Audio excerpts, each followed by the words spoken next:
I came home from the lawyer's office, thrilled to share the news. My uncle left me 4 apartments and a beach house. My hand froze on the doorknob when I heard Frank say, "Once she signs the power of attorney, we transfer everything to Stephen's name and get her committed." Vanessa's laugh was sharp as broken glass. "The nursing home already has a room waiting." I stood there, shopping bags cutting into my palms, as my 42-year marriage shattered into 1,000 pieces. If you're watching this, subscribe and let me know where you're watching from. I need to back up and tell you how I got here. Standing outside my own front door, eavesdropping on my husband and daughter-in-law, plotting to steal my inheritance and lock me away like yesterday's trash. That morning, I'd been at Mitchell & Associates, my Uncle Gerald's law firm. "Mrs. Whitman," Daniel Mitchell had said, sliding documents across his mahogany desk, "your uncle was very specific about his wishes. 4 apartment buildings in downtown Portland, and the beach house in Cannon Beach go directly to you. No joint ownership, no probate. Just you." I'd stared at the papers, my hands trembling. Uncle Gerald had always been my favorite, the only one who'd listened when I talked about wanting to study architecture instead of getting married at 23. "The total value?" I'd whispered. "Conservatively, $8.2 million. I'd driven home in a daze, stopping at the grocery store out of habit. Frank loved his Tuesday pot roast. After 42 years of marriage, some routines ran deeper than thought. I'd even picked up those expensive imported beers he liked, the ones we usually couldn't afford. Now I stood frozen in my own doorway, listening to my husband conspire with our daughter-in-law to rob me. "What about Stephen?" Frank's voice carried through the door. "He doesn't need to know the details yet. Once Dorothy's safely in Riverside Manor, we'll explain how her mental decline made it necessary." "She seemed fine this morning," Vanessa said, and I could picture her examining her manicured nails. "You'll need to sell the confusion angle better. I've been laying groundwork for months, mentioning how she forgets things, gets dates mixed up. Dr. Harrison will sign the evaluation forms. He owes me a favor." My throat closed. All those times Frank had corrected me in front of friends, insisting I'd gotten the day wrong or forgotten a conversation that never happened. I'd thought I was losing my mind. Turns out I was losing my freedom instead. "When do we make our move?" Vanessa asked. "This weekend. I'll tell her we need to update our estate planning now that Gerald's gone. Get her to sign documents while she's emotional and vulnerable. She won't even read them carefully. She trusts me." The grocery bag slipped from my numb fingers. A beer bottle shattered on the porch, and the voices inside went silent. "What was that?" Vanessa hissed. I forced my shaking hands to gather the bags, leaving the broken bottle. "Frank!" I called out, making my voice cheerful as I turned the knob. "I'm home. I dropped something on the porch. These bags are so heavy." I walked into my living room and found them sitting on opposite ends of my cream-colored sofa, Frank with his newspaper and Vanessa scrolling through her phone. Picture-perfect innocence. If I hadn't just heard them, I would have seen nothing wrong. "Hey, sweetheart." Frank folded his paper and smiled at me, the same smile that had won my heart 42 years ago. "How did it go at the lawyer's office?" I set the bags on the counter, my mind racing. I needed to think, to plan, to figure out how to protect myself. But first, I needed them to believe I suspected nothing. "Oh, lots of paperwork." I started unpacking groceries, my movements automatic. Uncle Gerald left me some properties. Nothing too exciting. "Properties?" Frank's voice sharpened with interest. "What kind of properties?" "Just some apartments downtown and the beach house." I haven't really looked at the details yet. I pulled out the pot roast, keeping my back to them. "I thought we could celebrate tonight. Your favorite dinner." In the mirror over the sink, I watched Vanessa and Frank exchange glances. She raised an eyebrow. He gave a subtle nod. "That's wonderful news." "Dot," Vanessa said, her voice dripping with false warmth. "We should definitely celebrate. Maybe this weekend we could all sit down and go through the paperwork together. Frank and I could help you understand everything." "That would be lovely." I smiled at her reflection, and something cold and hard settled in my chest. What would I do without family? What would I do, indeed? I spent Tuesday night lying next to Frank, listening to him snore, wondering how long he'd been planning this. 42 years of marriage, and I didn't know the man beside me at all. Wednesday morning, I made his coffee exactly the way he liked it. 2 sugars and a splash of cream. "Morning, sweetheart," he said, kissing my cheek like he had 1,000 mornings before. His betrayal tasted like ashes in my mouth, but I smiled. "Morning. I'm meeting Patty for lunch today." The lie came easily. I needed time to think, somewhere away from Frank's watchful eyes. "Sounds nice. Don't forget we have that appointment Saturday with the estate planner." My blood ran cold. "What appointment?" "I mentioned it last week, honey. Remember? Gerald's passing means we should update our own documents." His voice was patient, like he was talking to a confused child. "You said it was a good idea." Gaslighting me already. I wondered how many other conversations he'd invented, how many times he'd made me doubt my own memory. "Right. Of course. Saturday." After he left for his part-time consulting job, I sat at the kitchen table with my coffee and made a list. Not on paper where someone might find it. In my head, the way Uncle Gerald had taught me when I was 10 and we'd play detective games. 1. Find out exactly what Frank has access to. 2. Understand my legal rights. 3. Discover what else they've been hiding. 4. Protect myself without tipping them off. I started with our bedroom, feeling like a criminal in my own home. Frank's sock drawer yielded his passport, some cash, and a USB drive I'd never seen before. My hands shook as I plugged it into my laptop. Files filled the screen. Bank statements in Stephen's name showing transfers I never authorized.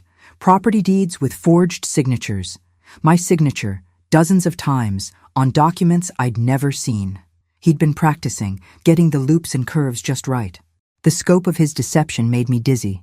This wasn't a spontaneous plan born from greed over Gerald's properties. This was years in the making.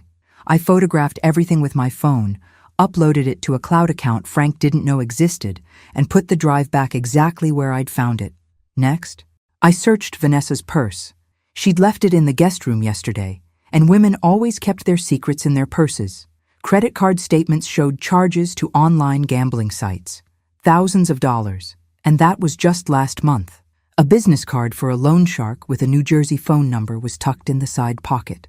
So Vanessa had debts, Frank had a forged document collection, and my inheritance had appeared like an answer to their prayers, a golden ticket they planned to steal. But did Stephen know? My son, my baby boy who used to bring me dandelions and call them sunshine flowers? I called him at work. "Hey, Mom." His voice was warm, genuine. "What's up? Just wanted to hear your voice. Are you and the kids free for lunch tomorrow? Just us? Your dad mentioned you've been working such long hours. Always time for you. Meet you at Angelo's at noon?"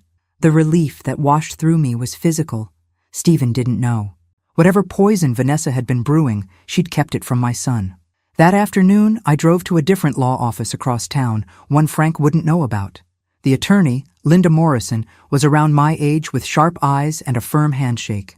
"Tell me everything," she said. And I did. When I finished, Linda was quiet for a long moment.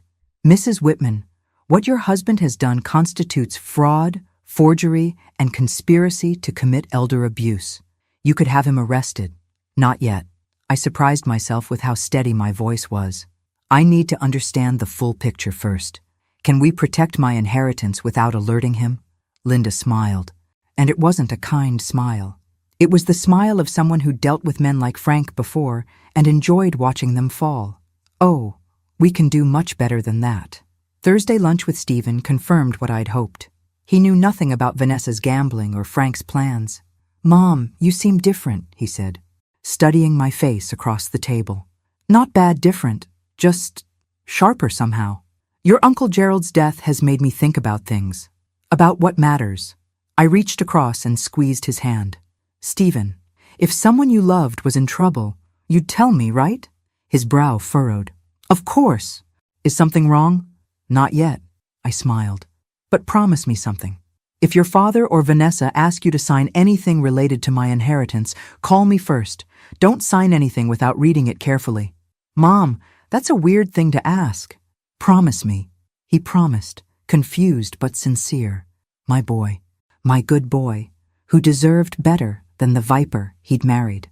Friday evening, Frank suggested we have dinner at Stephen and Vanessa's house. "Wouldn't it be nice for all of us to be together? Talk about the future?" "Wonderful idea," I said, my smile as fake as his concern. I'll bring dessert. In the mirror, I practiced looking confused, forgetful, vulnerable, the kind of woman who'd sign away her rights without question, the kind of woman Frank thought I was. But here's what Frank didn't know about me. Uncle Gerald hadn't just left me properties. He'd left me his lessons too. All those detective games, all those discussions about thinking 3 moves ahead. Frank thought he was playing chess. He thought I was a pawn. He was about to learn I'd been studying the board my whole life. Saturday morning, I woke up before dawn and lay there plotting. Frank snored beside me, peaceful as a baby, and I wondered what it said about a person that they could sleep so soundly while planning to destroy someone's life. The estate planning appointment was scheduled for 2 p.m. I had 6 hours. At 7, I slipped out of bed and drove to a copy shop 30 minutes away, where nobody knew me. I printed everything from my secret cloud account. The forged signatures, the bank transfers, Vanessa's gambling debts, all of it. 2 complete sets, one for Linda Morrison, one for me, hidden somewhere Frank would never think to look. Where does a 67-year-old woman hide evidence? In plain sight, that's where. I bought a binder and labeled it Recipes from Aunt Martha in my neatest handwriting. Frank hadn't cooked a meal in 40 years. He'd never open it. By 9 a.m., I was home making pancakes when Frank came downstairs. Morning, beautiful. Big day ahead. I'm looking forward to it. Liar, liar, pants on fire. Want to know something funny? I found some old photos yesterday while cleaning. Remember our honeymoon in Seattle? His face softened. The Space Needle. You were so scared going up in that elevator. You held my hand the whole time. I slid pancakes onto his plate. Where did that man go, Frank? For just a second, something flickered in his eyes. Guilt? Regret?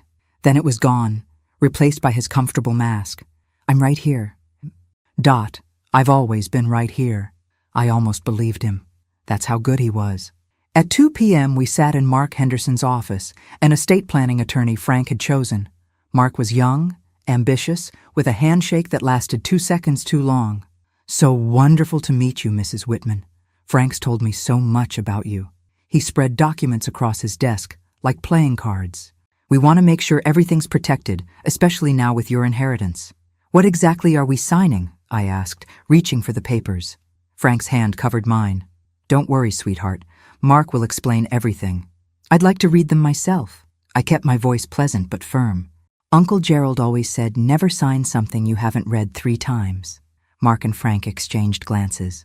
Of course, Mark said smoothly. Take all the time you need. These are fairly standard. Durable power of attorney, healthcare proxy, updated will. I read slowly, moving my finger under each word like my grandmother used to do. The documents looked legitimate at first glance, but Uncle Gerald had taught me to read the fine print, the clauses hidden in legal language. There, on page 4 of the power of attorney, immediate and irrevocable transfer of authority over all assets, property, and financial decisions. Not if I became incapacitated. Immediate, as in the second I signed. This seems very broad, I said carefully. What if I just wanted Frank to handle things if I got sick? This is the standard form, Mark assured me. But his smile had frozen, and I saw him glance at Frank again. Could you give us a moment? Frank asked Mark. Of course. Mark left his own office, which told me everything I needed to know about who was really in charge of this meeting. Frank took both my hands in his. Dot, sweetheart, I know this seems scary, but we've been married 42 years. Don't you trust me? The question hung in the air between us. Did I trust the man who'd forged my signature? Who'd planned to have me committed? Who was trying to trick me into signing away my independence? Of course I trust you, I said, and watched relief flood his face. But Uncle Gerald just died 2 months ago. I'm grieving. Maybe we should wait a few weeks. Frank's jaw tightened. The inheritance needs to be protected now. If something happened to you before we got this sorted, what's going to happen to me in the next few weeks? I laughed, making it sound confused and slightly hurt. Frank, I'm 67, not 97. Your uncle was 88 when he died.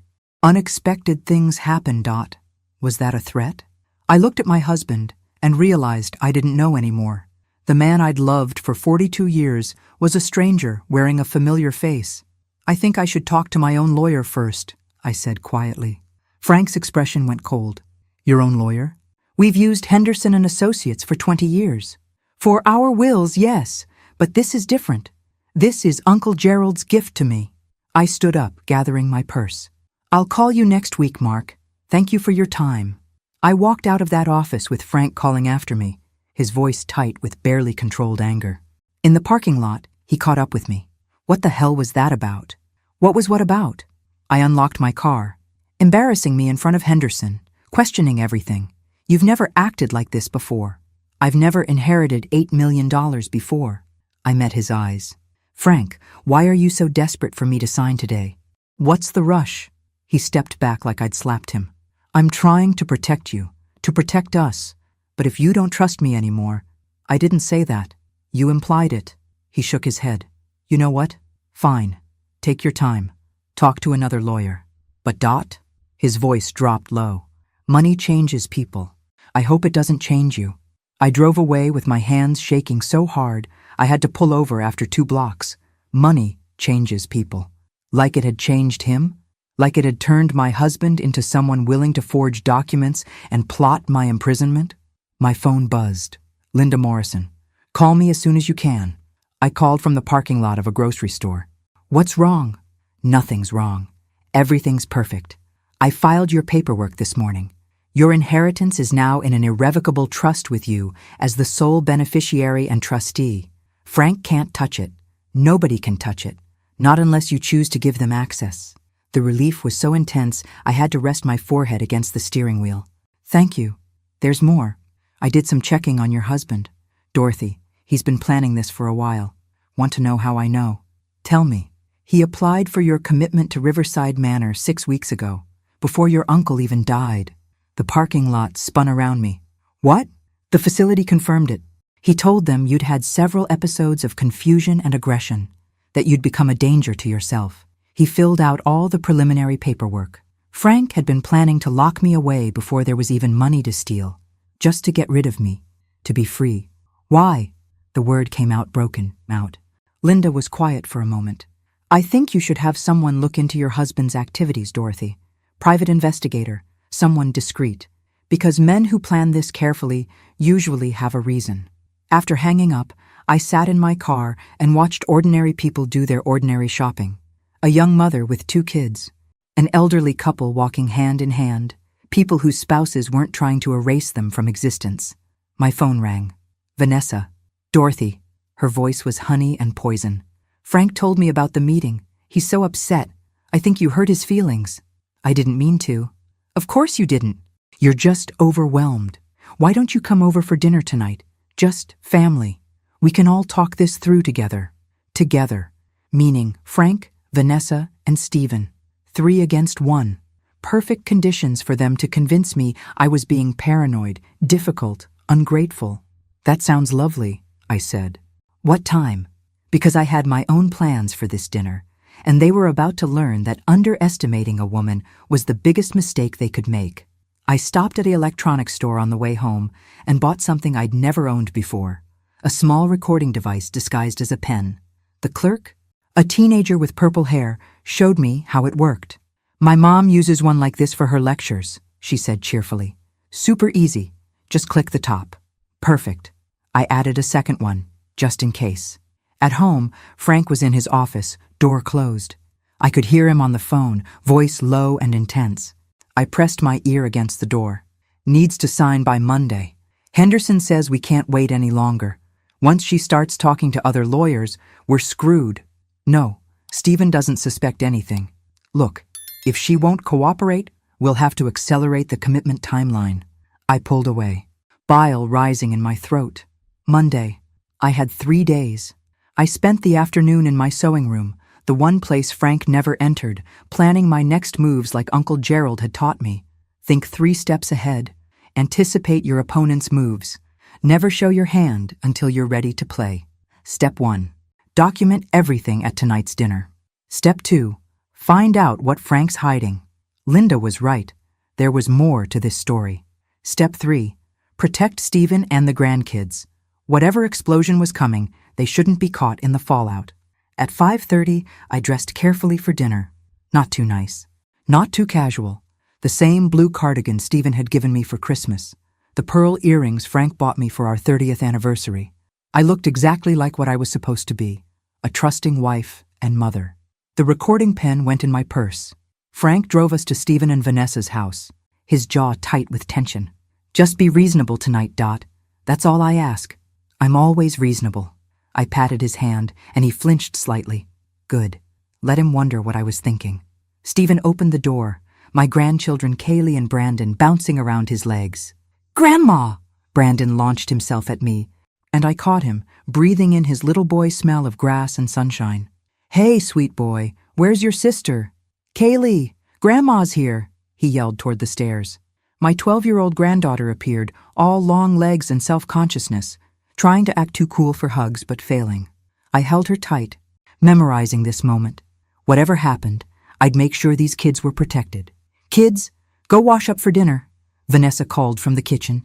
She emerged wearing an apron, playing the perfect hostess. Dorothy, you look lovely. Come help me with the salad. In the kitchen, I activated the recording pen as Vanessa handed me a knife and cutting board. I want to apologize for any tension, I said carefully. Frank thinks I don't trust him. Do you? Vanessa's question was sharp, direct. I don't know anymore. The truth surprised me as much as it did her. Everything feels different since Uncle Gerald died. Money does that. She was chopping cucumbers with aggressive precision. Changes all the relationships, makes people suspicious. Is that what you think I'm being? Suspicious. She set down the knife and turned to face me. I think you've been handed an incredible opportunity, and you're too afraid to do anything with it. Those properties, Dorothy, do you know what they're worth? Do you understand what you could build? I'm 67 years old. What am I going to build? A legacy, security for your grandchildren, a future that doesn't depend on Social Security and Frank's pension. Her eyes gleamed with something hungry. But you need help. You need someone who understands investments, property management, financial planning. Someone like you? Someone like family. She smiled. Frank told me you're worried about the power of attorney. I get it. It seems scary. But think about it this way. If something happened to you tomorrow, who would protect your interests? Who would make sure those properties didn't get absorbed by the state or tied up in probate for years? Why would something happen to me tomorrow? Accidents happen. Dorothy, look at your uncle, 88 years old, healthy as a horse, then one day he just doesn't wake up. That could be any of us. The threat was subtle but unmistakable. I kept chopping tomatoes, my heart pounding. You're right. I should be more prepared. Exactly. Vanessa squeezed my shoulder, her grip just a little too tight. Family takes care of family. That's what Frank's been trying to tell you. At dinner, Frank made a toast. To family. To Dorothy's incredible inheritance. And to making sure we're all protected and prepared for the future. Here, here. Vanessa raised her glass. Stephen looked uncomfortable. Dad, maybe we shouldn't pressure Mom right now. Uncle Gerald just died. She's grieving. I'm not pressuring her. Frank's smile was tight. I'm being practical. Right, Dot? Right. I sipped my wine, watching them all watch me. Kaylee and Brandon were arguing about soccer practice, oblivious to the adult undercurrents. Stephen kept glancing between his wife and his father, sensing something wrong but unable to name it. After dessert, Vanessa suggested the kids go upstairs to do homework. Once they were gone, Frank pulled out papers from his briefcase. I took the liberty of having Henderson draft simpler documents. Nothing scary, just basics. Dad, Stephen started. Stephen, this is between your mother and me. Frank's voice had steel in it. Actually, I said quietly, it involves all of us. These properties will eventually be Stephen's inheritance. Shouldn't he be part of this conversation? Frank's face went red. Don't twist this, Dorothy. Don't make me the villain for trying to protect what's ours. It's not ours, though. Is it, Frank? I set down my fork with perfect calm. Uncle Gerald left those properties to me. Specifically to me. Not to us. Not to the family. To me. The silence was deafening. Of course to you, Vanessa jumped in, her voice soothing. But you're married. In a marriage, everything's shared. Not in Oregon. Oregon is an equitable distribution state, not a community property state. What I inherit is separate property unless I choose to commingle it. I smiled at their shocked faces. I've been reading up. Frank stood abruptly, his chair scraping against hardwood. "Since when do you read legal statutes? Since when do you question everything I say?" "Since I found your USB drive." The words came out before I could stop them. Every face turned white. "What USB drive?" Stephen asked slowly. "Nothing," Frank said quickly. "Your mother's confused." "I'm not confused. I'm very clear." I stood up, my legs steadier than I expected. "The drive with the forged signatures. The transfers to Stephen's account that he didn't authorize. The practice documents where you've been perfecting my handwriting." "Mom?" Stephen's voice cracked. "What's she talking about, Dad?" Frank and Vanessa exchanged panicked glances. This wasn't part of their script. I wasn't supposed to know. I was supposed to be the confused, malleable old woman. "I think," I said quietly, "that I'll be going home now. Stephen, why don't you walk me to my car?" "I'll drive you," Frank said tersely. "No." The word came out harder than I intended. "Stephen will walk me. You'll stay here and explain to our son why you've been forging his mother's signature." I walked out of that house with my head high and my grandson's goodnight kiss still warm on my cheek. Stephen followed me to the driveway, his face stricken. "Mom, I swear to God, I don't know anything about forged signatures or transfers." "I know you don't." "Sweetheart." I cupped his face in both hands. "You're my good boy. You always have been. But your wife and your father? They've been planning something for a long time, and I need you to decide whose side you're on. Your side. Always your side. Even if it means your marriage might not survive?" He was quiet for a long moment. "Then, what did they do, Mom?" "Meet me for breakfast tomorrow. Angelo's, 8 a.m. Come alone. And Stephen?" I squeezed his hands. "Don't tell Vanessa where you're going."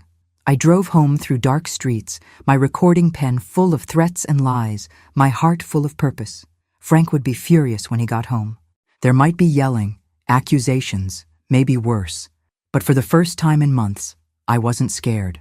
I was ready. Frank came home at midnight, and I was waiting, not cowering in bed like he probably expected. Sitting at the kitchen table with a cup of chamomile tea and my grandmother's knitting, perfectly calm. "We need to talk." He loomed in the doorway, trying to intimidate me with his size and his anger. "Yes, we do." I didn't look up from my knitting. Click, click, click went the needles. "But not tonight. I'm tired." "Tired? You humiliate me in front of our son, accuse me of forgery. And now you're tired?" "Frank, it's late. We're both emotional. Let's discuss this in the morning when we've both calmed down." Click, click, click. "Stop doing that." He grabbed the knitting from my hands and threw it across the room.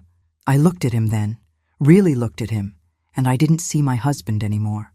I saw a stranger, a dangerous one. That was my grandmother's work. "Pick it up." "Or what?" He leaned down, his face inches from mine. "What are you going to do, Dot? Leave me? After 42 years? Where would you go? Who would want you? A 67-year-old woman with no job, no skills, no life outside this house." Every word was designed to wound, to remind me of my dependence, my vulnerability. A month ago, it would have worked. A month ago, I would have apologized, backed down, made myself smaller. "I'd go to one of the 4 apartment buildings I own," I said calmly. "Or maybe the beach house. I hear Cannon Beach is lovely this time of year." He grabbed my wrist, his fingers digging in hard enough to bruise. "Those properties are community assets. You can't just—" "They're not." I checked. Oregon law is very clear about inherited property. I pulled my wrist free and stood up, facing him. "And if you ever grab me like that again, I'll call the police." For a moment, I thought he might hit me. His fist clenched, his face went purple with rage. Then he turned and walked out, slamming the bedroom door so hard the pictures on the wall rattled. I sat back down, picked up my grandmother's knitting from where it had fallen, and finished my tea. My hands only shook a little. At 7:55 a.m., I was at Angelo's. Stephen arrived at 8 on the dot, looking like he hadn't slept. He slid into the booth across from me and said, without preamble, "Vanessa has $200,000 in gambling debt." "I know. She's been using my business account to pay some of it off. I just found out last night after you left. We had a fight that lasted until 4 a.m. "I'm sorry, sweetheart." "Don't be. I'm the idiot who didn't notice." He rubbed his face with both hands. "She said Dad promised her access to your money to pay off the debts. Said it was a family investment. But Mom, I never authorized any transfers to my accounts. If there are documents with my signature, they're forgeries. I have photos. He was quiet for a long moment. What are we going to do? Not what was I going to do. What were we going to do? My son, my ally. I reached across the table and gripped his hand. I'm going to do something crazy. How crazy? I'm going to throw a party. Stephen blinked. A party. A big one. Announce my inheritance properly. Celebrate Uncle Gerald's life. Invite all our friends and family. I smiled at his confusion. Your father thinks I'm weak. He thinks I'll cave under pressure. So I'm going to give him what he wants. I don't understand. Good. Neither will he. That's the point. I spent the next 3 days planning the party and watching Frank watch me. He was waiting for something, I could tell.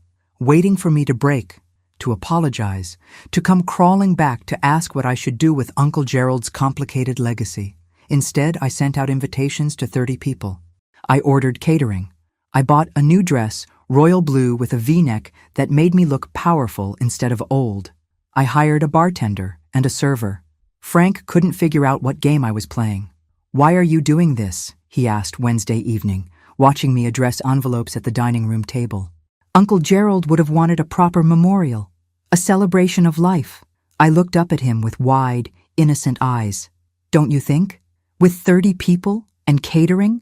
That's going to cost a fortune. I can afford it now. I smiled sweetly. That's the point of inheriting money, isn't it? To be able to do nice things? He couldn't argue with that logic, but I could see the wheels turning in his head. He thought this was my breakdown. Me spending money recklessly, proving I couldn't handle the responsibility. Perfect justification for taking control. Let him think that. Saturday night. Our house was full of people. Friends from church, neighbors, Frank's golf buddies, my book club ladies, Stephen and his family. Even Linda Morrison, my attorney, who everyone assumed was just a family friend. Frank worked the room like a politician, telling everyone about my inheritance, playing the proud husband. My Dorothy's come into some property, 4 apartment buildings downtown and a beautiful beach house. I keep telling her we should start planning vacations. 4 buildings? Martha from book club whistled. Dorothy, you're a real estate mogul. Just lucky. I raised my glass. Uncle Gerald was generous. Vanessa was charm personified, helping serve appetizers, making conversation. Only Stephen saw through her performance. He kept close to me all evening, a silent protector. At 9 p.m., I clinked my glass for attention. Thank you all for coming. I wanted to share some exciting news. I could feel Frank's anticipation, his assumption that I was about to announce I was signing the properties over to family management. Vanessa actually licked her lips. I'm going on a trip, I announced, for 2 whole weeks. I'm going to visit all of Uncle Gerald's properties, meet the tenants, understand what he built, really get to know my inheritance. The room erupted in congratulations and questions. Where would I stay? Was I taking anyone with me? 2 weeks alone. Wasn't I scared? I'll be fine. I've booked hotels, rented a car, made appointments with the property managers. It's all arranged. I smiled at Frank's frozen expression. I leave Monday morning. After everyone left, Frank cornered me in the kitchen. You can't be serious. 2 weeks alone? Ooh. You haven't traveled by yourself in 40 years. Then it's time I started. I loaded glasses into the dishwasher, not looking at him. Dorothy, I forbid it. I stopped loading and turned to face him. You forbid it? I'm not your child, Frank. I'm your wife, and I'm going. What about us? What about working on our relationship? You've been distant all week because you tried to steal my inheritance. The words hung in the air between us, sharp and undeniable. Because you forged documents. Because you planned to have me committed. Did you really think I wouldn't find out? His face went through several expressions. Shock, denial, anger, finally settling on something like resignation. Everything I did was to protect us, to protect you from making mistakes. Mistakes like keeping my own property, maintaining my independence. You're not independent. You haven't worked in 35 years. You don't understand money, investments, legal matters. You need guidance. From someone who's been practicing forging my signature, I finished loading the dishwasher and closed it with a decisive click. I'm leaving Monday. When I get back, we'll talk about what happens next. But Frank, I looked him straight in the eye. The days of you making decisions for me are over. I walked upstairs, locked the bedroom door, and packed my suitcase. Behind me, I could hear Frank pacing in the hallway, muttering to himself. Sunday morning, I went to church alone, sat in our usual pew, and prayed for the first time in months. Not for forgiveness, not for guidance.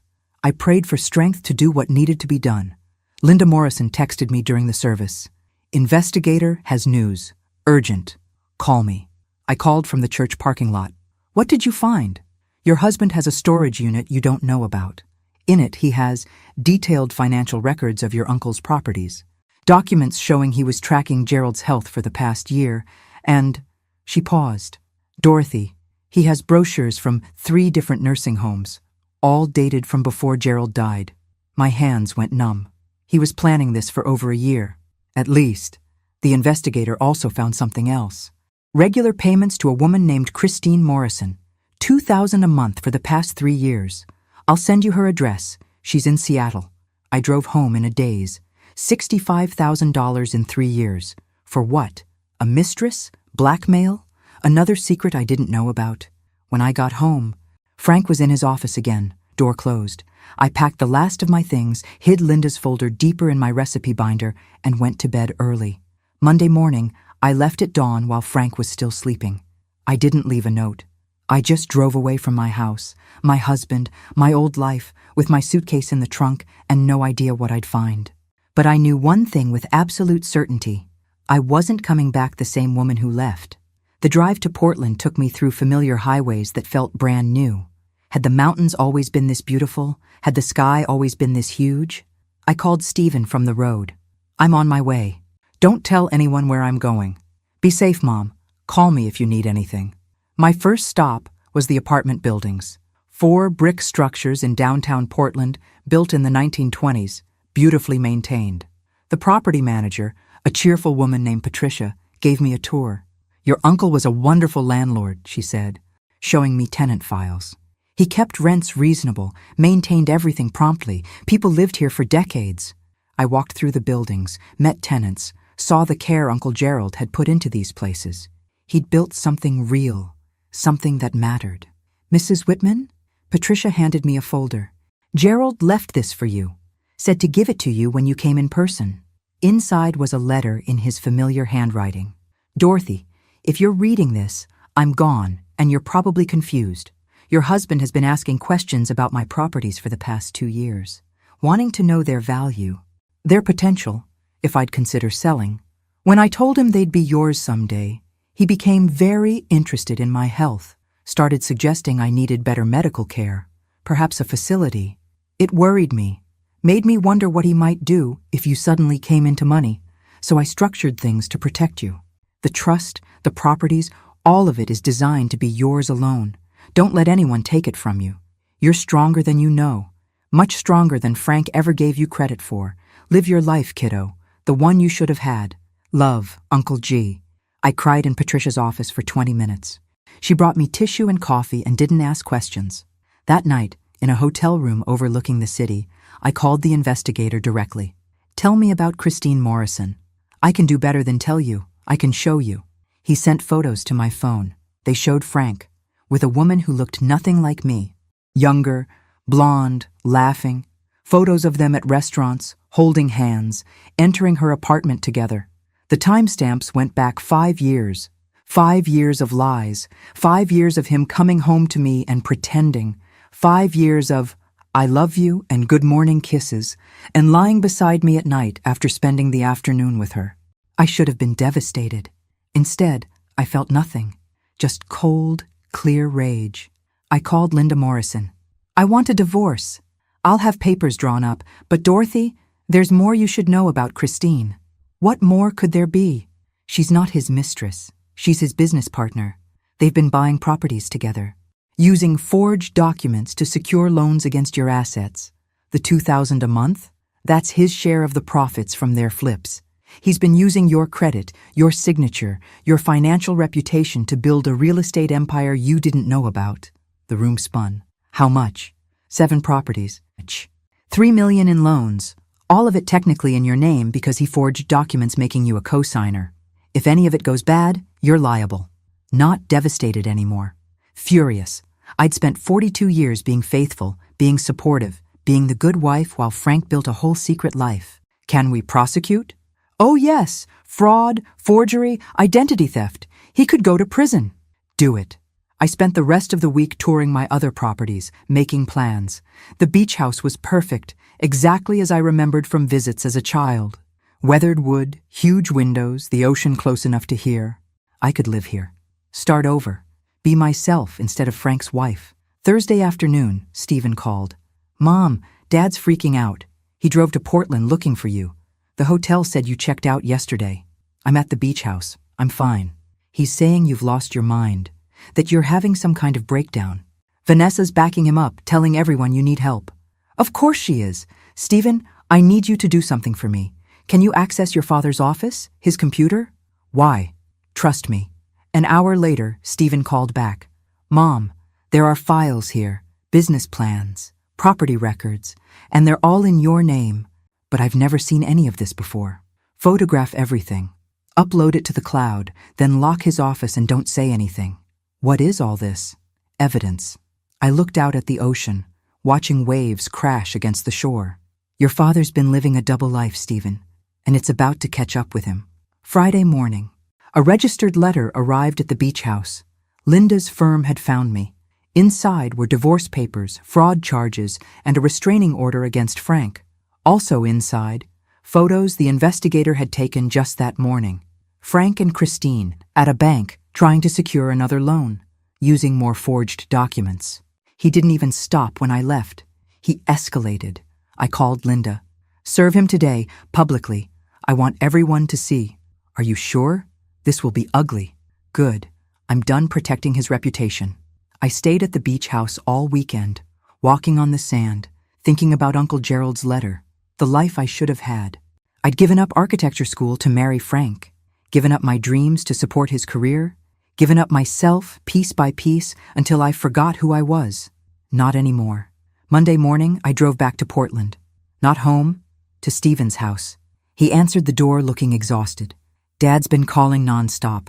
The papers were served Saturday at his golf club, in front of everyone. Good. Mom, he's telling people you're sick. Vanessa's supporting him. They're trying to build a case that you're incompetent. I smiled. Let them try. I have recordings of them planning to steal my inheritance. I have evidence of his fraud. I have 5 years of proof that he's been lying to me. Let them try to prove I'm incompetent. Stephen laughed, surprised. You're scary when you're angry. I'm not angry, sweetheart. I'm done being afraid. That week, I stayed with Stephen. Vanessa moved out, back to her parents' house. The evidence of her gambling debts and her partnership with Frank in their schemes was overwhelming. I'm filing for divorce too, Stephen told me Wednesday evening. I can't believe I didn't see what she was. Love blinds us. I hugged him tight. But we see clearly now. Thursday, Frank called my cell phone. I almost didn't answer. Then I realized I wanted to hear what he had to say. Dorothy, please, we can work this out. There's nothing to work out, Frank. You forged my signature. You stole my identity. You planned to have me committed. You had a partner in real estate fraud. For 5 years, you lied to me every single day. Christine means nothing. The business was just a way to secure our future. Your future. Not ours. You were planning to leave me once you had enough money. The nursing home wasn't about control. It was about getting rid of me so you could be free. His silence confirmed everything. Here's what's going to happen, I continued. You're going to face fraud charges. I'm going to divorce you and take everything that's legally mine. You'll be lucky if you don't go to prison. After 42 years, this is how you treat me? After 42 years of devotion, this is how you treated me. I hung up. Friday afternoon, I got a call from a number I didn't recognize. Mrs. Whitman? This is Christine Morrison. I almost hung up. Then, curiosity won. What do you want? To apologize. I didn't know about the forged documents. Frank told me you were partners, that you knew about everything. When the investigator showed me the truth, her voice broke. I'm cooperating with the prosecutor. I'll testify about everything Frank did. The forgeries, the schemes, all of it. Why should I believe you? Because he did the same thing to me that he did to you. Made me think I was special, that we were building something together. Then I found out I'm the fourth woman he's pulled this scheme with. We're all just marks to him. Fourth woman. Fourth life he'd tried to steal. I thanked her and hung up, not angry anymore. Just tired. Tired of Frank, of lies, of discovering new betrayals every day. That night, Stephen and I sat on his back porch with wine and Chinese food. "What happens now?" he asked. "Now I live my life. Really live it. Uncle Gerald left me more than property. He left me a second chance. I'm proud of you, Mom." I looked at my son, my good son, who'd stood by me when everything fell apart. "I'm proud of us both. We survived. That's enough." But I knew it wasn't just survival. It was the beginning of something new. Something better. And Frank? Frank would learn what happens when you underestimate a woman who's finally learned her worth. The DNA results arrived on a Tuesday morning while I was replacing a broken garbage disposal in Building 3. Bradley called, his voice hollow. "She's mine. Emma's mine." I sat down on the tenant's kitchen floor, wrench still in hand. "Thank God. Lucas isn't." The words came out strangled. "My son. The kid I've been raising for 3 years. He's Paul's." The wrench slipped from my fingers, clattering on the tile. Paul had a son with Vanessa. My husband had created a child with my daughter-in-law while I'd been babysitting them both, completely oblivious. "Bradley, I'm so sorry. Vanessa's lawyer called this morning. She wants full custody of Lucas. Says I have no legal right since I'm not the biological father." He was crying now, harsh sobs that broke my heart. "Mom, I love that little boy. He calls me Daddy. How do I explain to a 3-year-old that I'm not really his father?" "You are his father. Biology doesn't change 3 years of love. Tell that to the family court system." After we hung up, I sat in that stranger's kitchen and thought about the cascading destruction Paul had caused. Not just stealing, not just fraud, but destroying his own son's family, creating a child he'd never intended to claim, using everyone around him as props in his desperate scramble to save himself. That afternoon, I called my property manager friend, the one Sarah Chen had introduced me to. "Linda, I need advice on something that's not about buildings." "Shoot. If someone wanted to hurt me financially, really hurt me, what's my biggest vulnerability right now?" Linda was quiet for a moment. "Your tenants. If someone convinced them you were unstable or unreliable, you could face mass exodus. New property owners always face skepticism. Add in rumors of mental incompetence, and you'd have a disaster." My blood ran cold. That's what I was afraid of. "Why? Is someone targeting you?" "My ex-husband is desperate and angry, and he knows exactly where to strike." The first sign came 2 days later. Mrs. Chen in Building 1 called, apologetic but firm. "Mrs. Harper, I'm sorry, but we've decided not to renew our lease next month. My husband found us a place closer to his work." Mrs. Chen had been a tenant for 8 years. She told me just last month how much she loved the building. Then Mr. Rodriguez from Building 2. "My daughter thinks we should move. She's worried about the new management." By Friday, I'd received 5 non-renewal notices. All long-term tenants, all suddenly finding reasons to leave. I drove to Building 1 and knocked on Mrs. Chen's door. She opened it cautiously, and I saw fear in her eyes. "Mrs. Chen, please be honest with me. Did someone contact you about me?"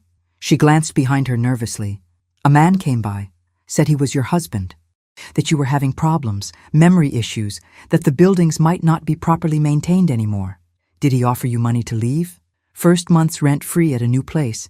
He said he was trying to protect us from a bad situation." I thanked her and went to each building, knocking on doors. The story was the same.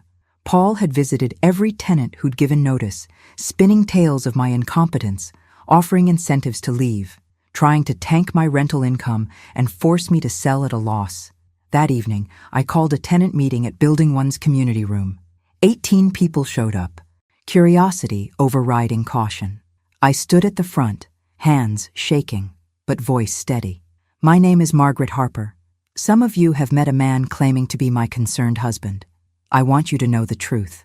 I told them everything. The inheritance, the fraud, the separation, the affair. I showed them Dr. Chen's evaluation proving my competence. I explained that Paul was trying to destroy me financially because I'd refused to be his victim. "I understand if you want to leave," I finished. "I'm new to this. I'll make mistakes. But I promise you this. I'll be honest, I'll be fair, and I'll take care of these buildings the way my uncle did for decades. You have my word. Mrs. Chen stood up. My husband and I will be staying. We've lived here 8 years under Mr. Robert, and we trust his judgment. If he left these buildings to you, that's good enough for us. One by one, others stood. Not everyone. 3 tenants still left. But 15 stayed, and 2 told me they'd spread the word that I was legitimate. Walking back to my car, I felt something shift inside me. Not just anger anymore. Strategy. Paul wanted to play dirty? I could play smarter. The next morning, I filed for a restraining order.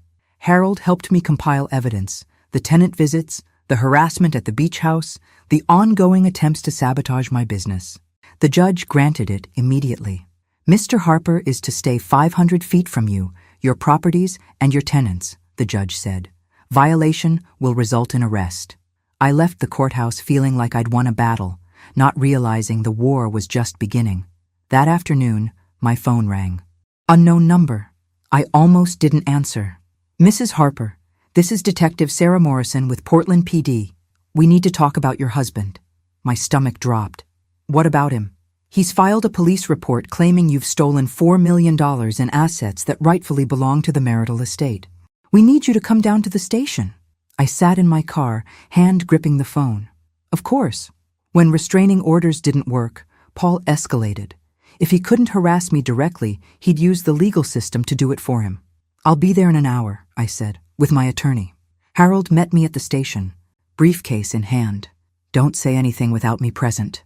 Detective Morrison was younger than I expected, maybe 35, with sharp eyes that missed nothing. She led us to an interrogation room, and I felt like a criminal even though I'd done nothing wrong. Mrs. Harper, your husband claims you've hidden assets and committed fraud to deprive him of his share of the marital estate. Harold slid a folder across the table. Mrs. Harper inherited property through an irrevocable trust established before her marriage. It's not marital property. Here's the documentation. Detective Morrison reviewed the papers, her expression neutral. And the fraud allegations? Mr. Harper is the one who committed fraud, Harold said calmly. We have documented evidence of forged power of attorney, conspiracy to commit elder financial abuse, and ongoing harassment. Would you like to see it? The detective's eyebrows rose. I think I would. 2 hours later, I walked out of the police station with Detective Morrison's card and a promise that she'd be looking into Mr. Harper's claims more thoroughly. In the parking lot, Harold put a hand on my shoulder. This is going to get uglier before it gets better. I know, I said. But what I didn't say was that I was ready. Paul had started this war thinking I'd surrender. He'd forgotten that I'd survived 64 years of life, raised a son, buried my parents, and rebuilt myself from nothing. I wasn't the same woman he'd married, and he was about to find out exactly how much he'd underestimated me. The property management course started on Monday. I'd enrolled in an intensive 6-week program that met 3 evenings a week. Taught by a retired real estate investor named Marcus Webb. The classroom was in a community college building, and I felt ridiculously out of place among the younger students. Most of you are here to break into property management as a career, Marcus said during the first session. Anyone here actually own property? I raised my hand, along with 2 others. How many units? 48, I said. The room went silent. Even Marcus looked surprised. Well then, looks like we have a serious investor in the room. During the break, 3 students approached me. One was a young woman named Kayla, maybe 30, with intelligent eyes and a firm handshake.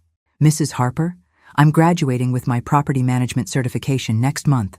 If you're looking for help managing 48 units, I'd love to interview. I studied her. Confident but not cocky. Eager but professional. Send me your resume. By the end of the first week, I'd learned more about tenant law, maintenance protocols, and financial management than I'd thought possible. I started implementing systems in my buildings: online rent payment, digital maintenance requests, quarterly inspections. The work was exhausting but satisfying. For the first time in my adult life, I was building something that was entirely mine. Bradley called Thursday evening. Mom, I need a favor, a big one. What's wrong? Vanessa's lawyer filed an emergency custody hearing. She's claiming I'm unstable and unsafe around Lucas. They're trying to get sole custody and supervised visitation only for me. On what grounds? Paul gave them a statement. Said I've been violent, aggressive, that he's afraid for his grandson's safety. Bradley's voice was tight with rage. He's lying, Mom. He's lying to take Lucas away from me. We'll fight this. I'll testify. I'll hire the best family law attorney in Portland. It's next Tuesday. Can you be there? Wild horses couldn't keep me away. The custody hearing was in a small courtroom that smelled like old carpet and stale coffee. Vanessa sat with her attorney, looking pale but determined. Paul sat in the back row, his presence like a dark cloud. The judge was a stern woman in her 60s named Judge Patricia Walsh. She reviewed the paperwork with a frown. Mr. Harper, you're asking for sole custody of a 3-year-old boy, claiming the father who has raised him since birth is suddenly dangerous. These are serious allegations. Vanessa's attorney stood. Your Honor, we have testimony from the child's biological grandfather expressing concern about Mr. Bradley Harper's recent behavior. Erratic decisions, financial instability, anger management issues. Call your witness, Judge Walsh said. Paul took the stand, and I watched my ex-husband lie under oath. He described Bradley as increasingly unstable, claimed he'd witnessed violent outbursts, suggested that the stress of learning about Lucas's paternity had triggered something dangerous.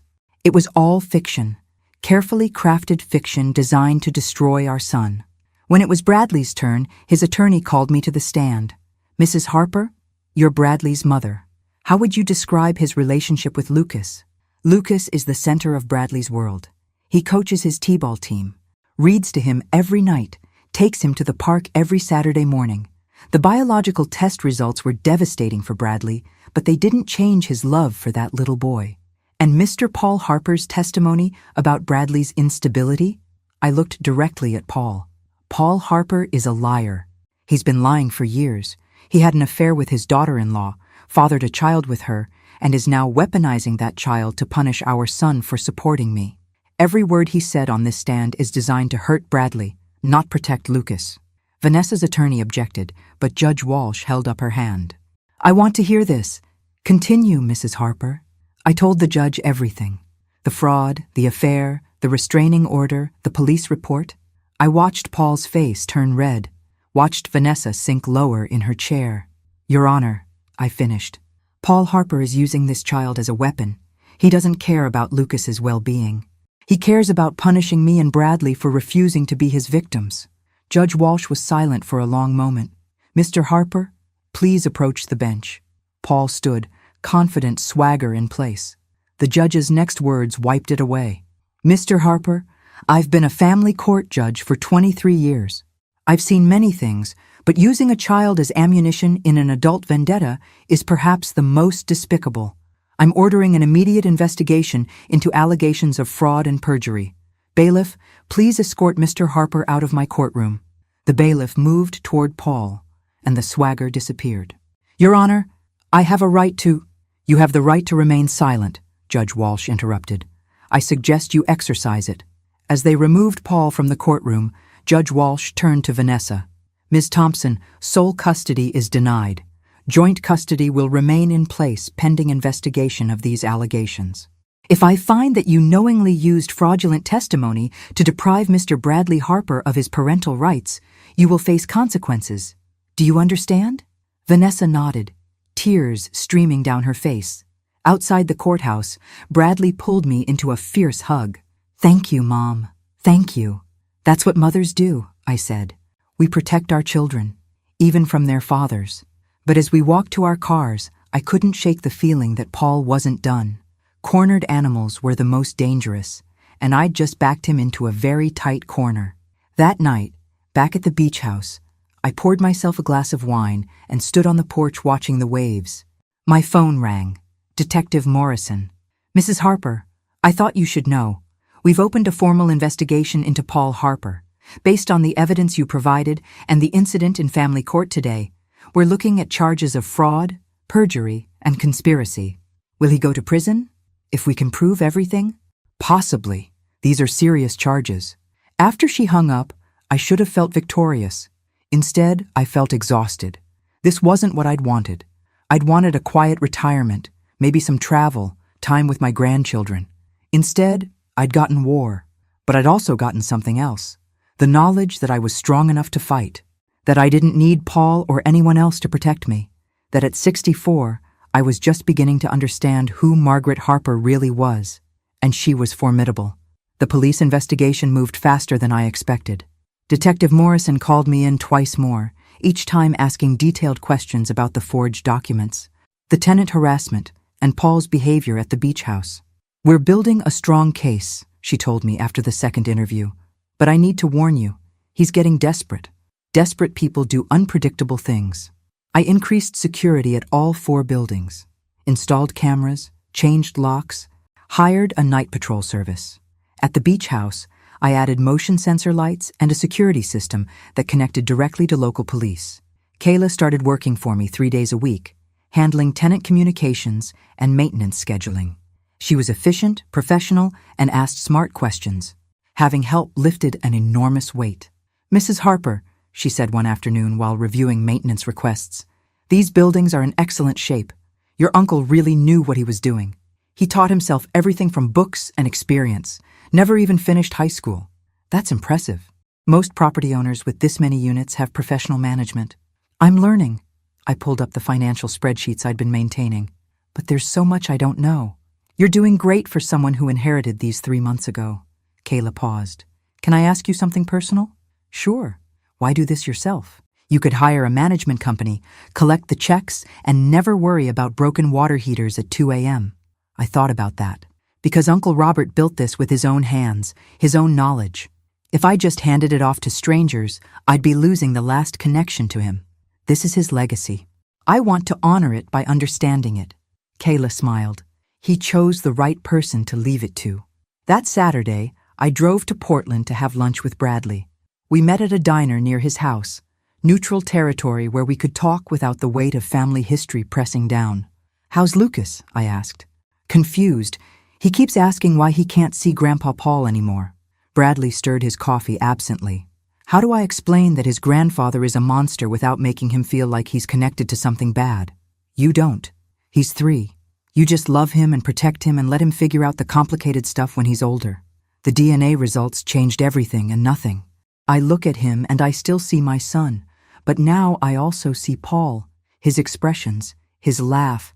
It's like Paul infected my family in the most permanent way possible." I reached across the table and squeezed his hand. "Lucas is innocent in all this. Don't let Paul's actions poison your relationship with that little boy." "I know. I'm trying." He met my eyes. "How are you? Really? Tired? Angry? Determined? Terrified? Take your pick. Do you regret it? Fighting back instead of just letting Paul have what he wanted?" I considered the question. 3 months ago, I would have rolled over, given him everything to keep the peace. But Uncle Robert gave me more than property. He gave me permission to be strong, to fight for myself. No, I don't regret it, even when it's hard. My phone buzzed. Harold Bennett. I answered immediately. "Margaret, Paul's attorney just filed a countersuit. He's claiming you defamed him in court and is seeking $2 million in damages." I closed my eyes. Of course he is. It's a nuisance suit, it won't go anywhere, but it's going to tie up time and resources. After I hung up, Bradley was watching me with concern. More legal problems? Paul's suing me for defamation. Apparently telling the truth in court counts as damaging his reputation. This is insane. When does it end? When one of us breaks.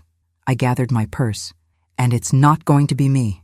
But driving back to Cannon Beach, I felt the weight of the constant battle pressing down.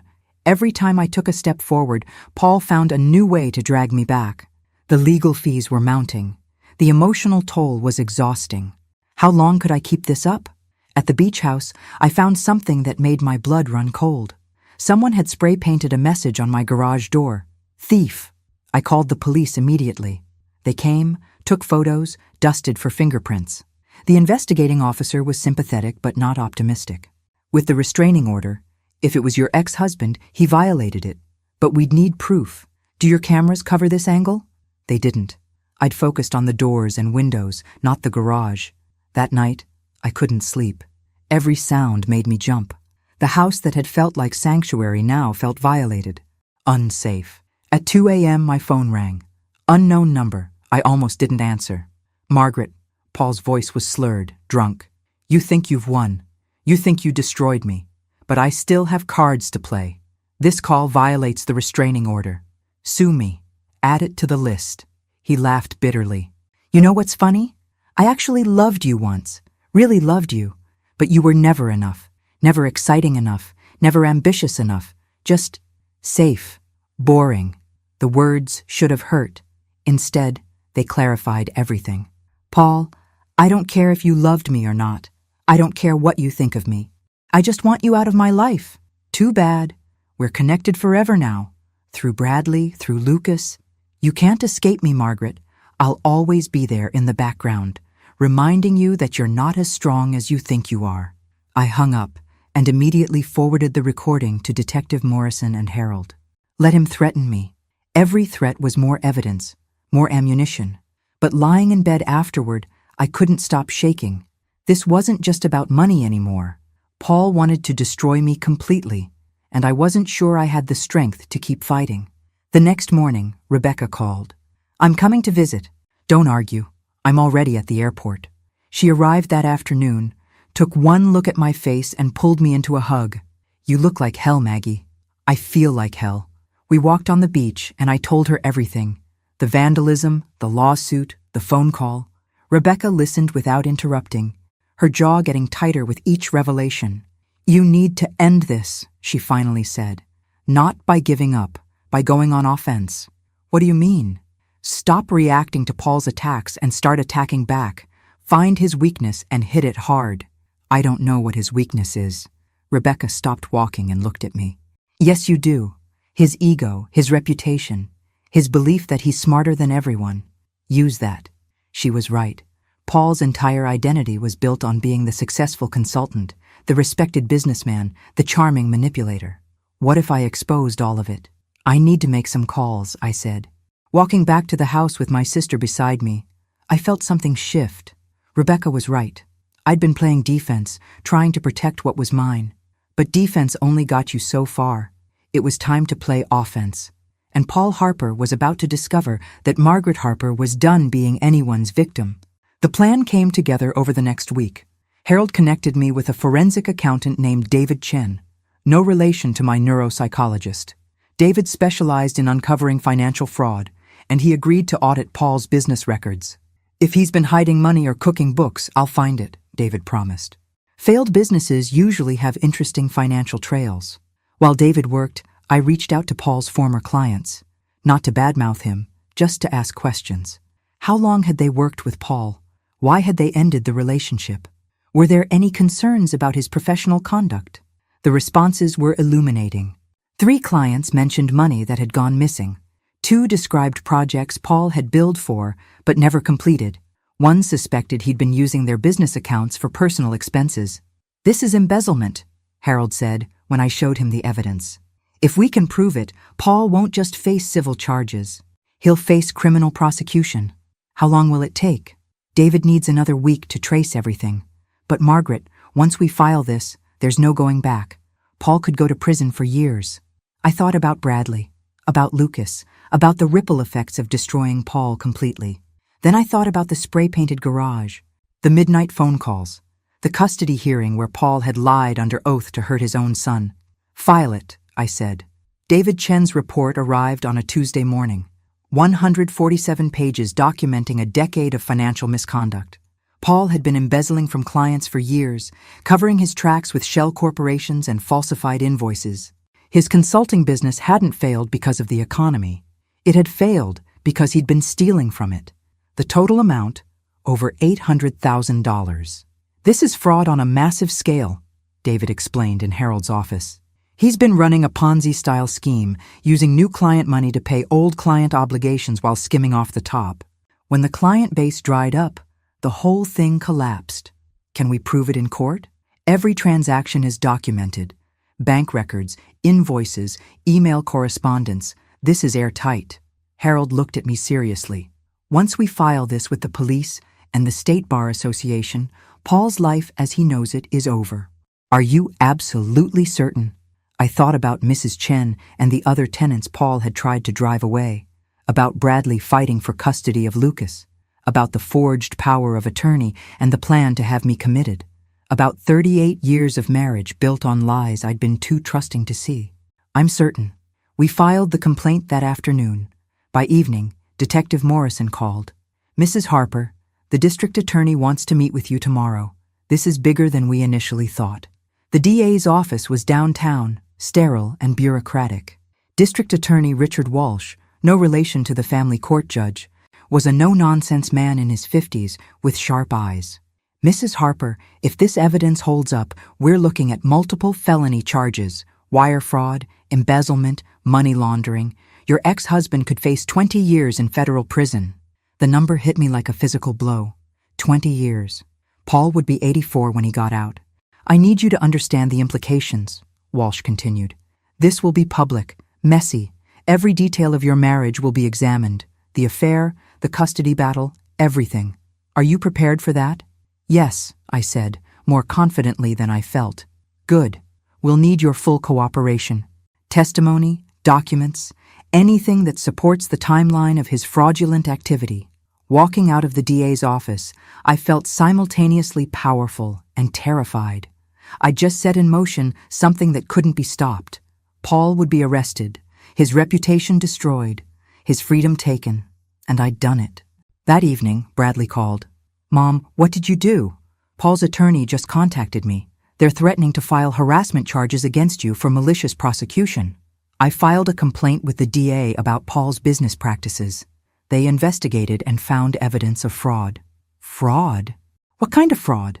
I explained everything. The embezzlement, the shell corporations, the $800,000 stolen from clients. Bradley was silent for a long time. "Jesus, Mom.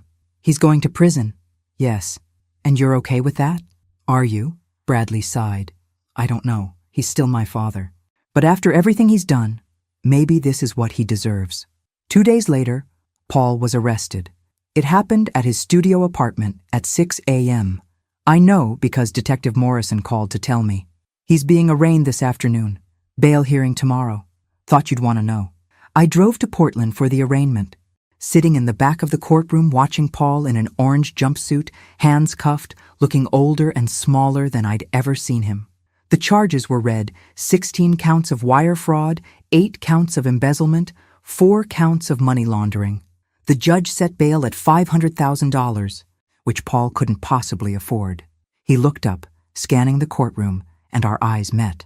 I saw rage there, and fear, and something else that might have been broken understanding. This was really happening. The man I'd married was going to prison because of evidence I'd helped gather. Outside the courthouse, reporters were waiting. Someone had tipped them off about the case. "Mrs. Harper, is it true your husband defrauded multiple businesses? Were you aware of his criminal activity?" Harold steered me away from the cameras, but the damage was done. By that evening, the story was everywhere. Local consultant arrested for $1 million fraud scheme. My phone started ringing. Friends I hadn't spoken to in years, former neighbors, people who just wanted gossip. I turned it off and sat in the beach house, staring at the ocean. What had I become? The kind of person who destroyed her ex-husband? The kind of person who chose vengeance over mercy? But then I remembered the spray-painted garage, the custody hearing, the plan to have me declared incompetent. Paul had made his choices. He'd committed crimes. I just refused to be his accomplice through silence. Rebecca called from Chicago. "I saw the news. How are you holding up?" "I don't know. I feel like I should feel guilty, but mostly I just feel tired." "You did the right thing. He hurt people, Maggie. Real people who trusted him. You gave them justice. Maybe she was right. Or maybe we were both trying to justify something that couldn't be justified." That night, I dreamed about the day Paul and I got married. We were so young, so hopeful. I'd believed in forever then. Believed in the promises we made. When had it all gone wrong? Or had it always been wrong, and I'd just been too blind to see? I woke at dawn to the sound of my phone buzzing. "Harold. Margaret. Paul's attorney wants to make a deal. He'll plead guilty to reduced charges if you agree not to testify in the civil fraud cases. The DA is willing to recommend 10 years instead of 20. 10 years. Still a lifetime, but less than 20. What do you think I should do? That's not my decision. It's yours. But Margaret, whatever you choose, make sure you can live with it. Because once this is done, There's no going back. I stood on my porch, watching the sunrise paint the ocean in shades of gold and pink, and thought about mercy and justice and the fine line between them. And I finally understood what Uncle Robert had been trying to teach me, that sometimes being strong meant making impossible choices, that sometimes protecting yourself meant hurting the people who hurt you first, that sometimes forgiveness wasn't the answer. "Tell the DA I'll testify," I said. No deals. The trial lasted 3 weeks. Every day, I sat in that courtroom listening to evidence of Paul's crimes. Former clients testified about missing money. Bank records showed elaborate schemes. Email exchanges revealed a calculated, methodical pattern of theft spanning 12 years. Paul's defense attorney tried to paint him as a desperate man driven to extremes by financial stress. But the evidence was overwhelming. This wasn't desperation. This was systematic fraud. On the witness stand, I testified about Paul's behavior in our final months together.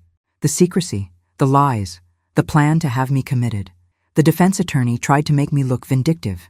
"Mrs. Harper, isn't it true you're only pursuing these charges because you're angry about your husband's affair?"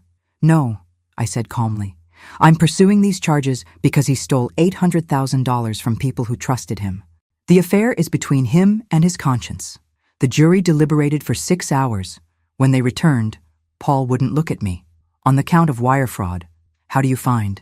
"Guilty." "On the count of embezzlement, how do you find?" "Guilty." 16 counts. 16 guilty verdicts. Paul's face went gray as reality sank in. Sentencing was scheduled for 2 weeks later. I didn't attend. I'd seen enough. Paul received 14 years in federal prison. With good behavior, he'd serve 10. He'd be 77 when he got out. The civil cases followed. 5 former clients sued Paul for restitution. I testified in 3 of them. 3. All 5 won judgments totaling over $1 million, money Paul would never be able to pay. When it was finally over, I drove to the beach house and didn't leave for a week. I walked the beach, read books, cooked elaborate meals for one. I processed what I'd done and what had been done to me. Bradley visited on Saturday. We sat on the porch, drinking coffee, watching surfers catch early morning waves. "How do you feel?" he asked. "Now that it's really over?" "Empty," I admitted. "I thought I'd feel victorious or justified. Instead, I just feel hollow. He's my father and he's gone. But honestly, Mom, I'm relieved. Every day he was free was another day he could hurt someone. You, me, Lucas. You didn't destroy him. He destroyed himself. You just refused to go down with him." Emma and Lucas came running up from the beach, soaking wet and laughing. Lucas threw his arms around Bradley's neck. "Daddy, look what I found!" A perfect sand dollar, whole and white. "That's amazing, buddy." Bradley held him close, and I saw Lucas wasn't Paul's weapon anymore. He was just a little boy who loved his father. "Can we come back next weekend?" Emma asked me. "I love the beach house." "Anytime you want." "Sweetheart." Watching them play in the surf, I realized this was Uncle Robert's real gift. Not the property or the money, the chance to rebuild, to create something honest. A month later, I hired Kayla full-time. She was brilliant at property management, better than I'd ever be. Together, we renovated 2 vacant units and raised the rent on others to market rate. The buildings were thriving. I started taking photography classes at the community college. Something just for me. Something that had nothing to do with property or revenge or rebuilding, just art. Rebecca came to visit for a week. We walked the beach, cooked together, talked about everything and nothing. One evening, she said, "You're different now, stronger, but also softer somehow." "I don't feel stronger." "That's because you're strong enough now that you don't have to prove it anymore." 6 months after the trial, I got a letter from Paul. Prison mail, heavily censored. He'd written pages, but most had been redacted. What remained was brief. "Margaret, I don't expect forgiveness. I don't deserve it, but I need you to know I'm sorry. Not sorry I got caught. Sorry I became the kind of man who could hurt you. You deserved better. You always did. I hope you find peace." I read the letter 3 times, then put it in a drawer. Maybe someday I'd have a response, but not today. Today, I just let it be another piece of the past. The day I turned 65, I threw myself a party at the beach house. Bradley and the kids came. Rebecca flew in from Chicago. Kayla brought her husband. Linda and Marcus from the property management course showed up with champagne. We ate, drank, laughed on the porch as the sun set over the Pacific. Emma played piano. When had Uncle Robert gotten a piano? And Lucas sang off-key. It was chaotic and perfect. "Happy birthday, Mom," Bradley said, pulling me aside. "This year has been insane." That's an understatement. But look at you. You're happy. Really happy. "I can't remember the last time I saw you like this." He was right. Standing on my porch, surrounded by people I loved, owning property I'd earned, living a life I'd chosen, I was happy. Uncle Robert had known what I'd needed even before I did. Not a rescue, an opportunity. The chance to discover who Margaret Harper could be when she stopped being who everyone else needed her to be. That night, after everyone left, I stood alone on the beach. The waves crashed against the shore, eternal and indifferent. Tomorrow I'd get up and manage properties, maybe take photos, call Rebecca, have lunch with Bradley. But tonight, I just stood in the darkness and felt grateful for the inheritance that changed everything, for the betrayal that forced me to be strong, for the fight that taught me I could win. Paul was in prison. Vanessa was in California. The buildings were profitable. Bradley was healing, and I was free. Not free from consequences or complications, but free to choose, free to build, free to be exactly who I wanted to be. I thought about the woman who'd stood on this porch 6 months ago, broken and betrayed, wondering if she had the strength to fight. She'd found her answer. And Margaret Harper was just getting started. Thanks for listening. Don't forget to subscribe and feel free to share your story in the comments. Your voice matters.